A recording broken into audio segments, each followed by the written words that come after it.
Hey everyone, welcome back to another video on the BD1 project from Star Wars Jedi Fallen Order. In this video I'm going to be making the body pieces. So first I loaded up Fusion 360 and started modelling the body pieces onto the legs. I also modelled the servos into the middle again so that I can visualise the end result.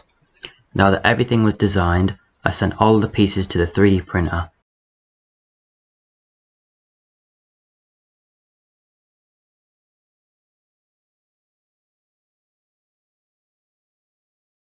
So here is all the pieces off the printer. Now everything has to be painted a matte white, but the front panel will have to be masked off in the centre because it's going to be grey. So here's all the pieces printed and painted. Now everything has to be assembled. The first bit that I put together was the neck.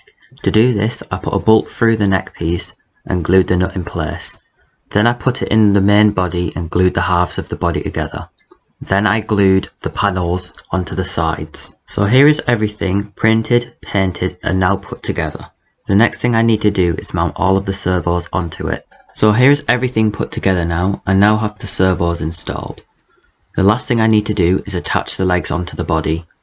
So here's everything done for this video. Now the legs and body are fully assembled and put together. If you enjoyed this video, please leave a like and subscribe for the next video on this project or others like this one.